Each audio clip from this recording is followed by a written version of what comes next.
Hi, I'm Brett Cenkus. I'm a business attorney with a focus on mergers and acquisitions, or M&A, and an M&A advisor. And today we are going to talk about corporate decision-making, or the difference in the roles among officers, directors, and shareholders in a corporation.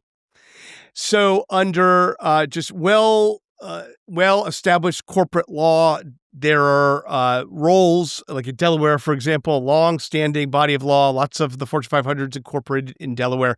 They have very clear distinctions in the law about the roles of officers, directors, and the shareholders. Okay, there are things called close corporations. We're not going to talk about those today, where you can eliminate, some of you can sort of change that structure, but the general corporation you're going to set up under state law is going to be like this, I'm sure, in every state, all the ones that I'm aware of. So here's how this works, okay? Ultimately, the owners of the corporation are the shareholders or stockholders. To say, some corporate law statutes use stockholders, some use shareholders. There's no distinction there.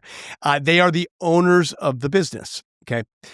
And in a big public corporation, they are passive public shareholders who have no involvement in the day-to-day of the business. In smaller corporations, they might have some of these other roles or wear other hats, but that is what their job is to own. They get the profits from the business. That's their role. That's how ownership is allocated. It's among the shareholders, stockholders, and then they make some decisions. Okay, but the shareholders are one of the most important decisions they make is to elect the directors, the members of the corporation's board of directors. And the board of directors is really the heart of decision-making in a corporation. This is where the main kind of decision-making action takes place. Not the day-to-day. We'll get to that in a minute when we talk about officers, but really most of the important decisions. Shareholders have, a handful of decisions they make, and they're important. Okay, they're mergers and bankruptcy and significant things, but they only come up once in a while. Like, they're not really the kind of decisions about where this company goes, its strategy, its day-to-day, its execution. Most of that happens at the board level. The board of directors, and you can have one director under most state corporate statutes, and you can have, unlimited if that's what you want. But most smaller corporations have 3 or 5 or 7. It just depends on how big this corporation's getting. And public companies can have 11 or 13 or 15. I mean, they're much, much larger. But the directors are elected by the shareholders, right? They can be removed by the shareholders, but they're elected usually for a certain term to serve, and they represent the interests of the shareholders, at large. They have fiduciary duties to all of the stockholders, to the corporation and its stockholders. And they'll meet periodically. And smaller companies are clients who are just getting going, don't have, as many sort of regular meetings. A lot of times we're doing consents and papering things up kind of on the fly. That's just how it goes. But, the board should meet regularly. And at that meeting, it talks about, the important business of the corporation. So the directors are going to not most importantly, but important thing that they will do is that they appoint the officers. Okay, so the CEO, the CFO, the CTO, the CMO, the general counsel, they're all appointed by the board, and they serve at the behest of the board, so the board can remove them. The board also sets their compensation. Now, it's the officers and then the employees that the officers hire who do all the day-to-day work. So the board doesn't do day-to-day work under corporate law Delaware corporate law, the corporate laws of which I'm aware. The board of directors doesn't even have the authority to sign for the corporation, which seems odd, but it's because they're not there to set up bank accounts and sign contracts. That's not what the board does. They hire the people who do that, and then they step back. They're not supposed to be micromanaging. They're supposed to, the officers, so the CEO and the president will report to the board. Most board meetings in public companies, the CEO is going to kind of run that meeting, but the CEO works for the board. However, the CEO is on the inside. The CEO has often chosen a lot of the board members. So the dynamic feels like a peer-to-peer dynamic, but the CEO is, sort of preparing for these meetings, bringing to the board what, he or she believes the board needs to think about and vote on. The board can make requests and say, go get us, X, Y, and Z. But again, the distinction here is that the board is making decisions, hiring the CEO, and the CEO is sort of carrying out to a large degree, the decisions of the board and the strategy of the board. But again, because the CEO and the other officers are so involved in the day-to-day, the strategy and the company decisions and a lot of the board decisions will be based on what's recommended by the officers. But so that's what you have. Shareholders in a large corporation, they have very limited insight into what's going on. They're the ones entitled to the profits. They're electing the board, and then the board is appointing the officers.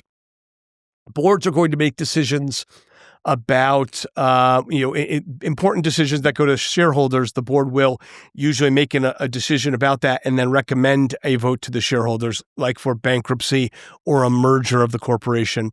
They'll hire the officers, as I explained. They'll set their compensation. They will agree to put an equity incentive plan in place, an option plan in place for the employees, also usually subject to needs stockholder approval under most corporate laws. They will recommend joint ventures. They will recommend borrowing certain amounts of money. Issuance of shares, if you bring on new investors, those are approved by the board. There often is not a very clear delineation or a very clear, like, an itemized list of the types of the actual decisions the board makes.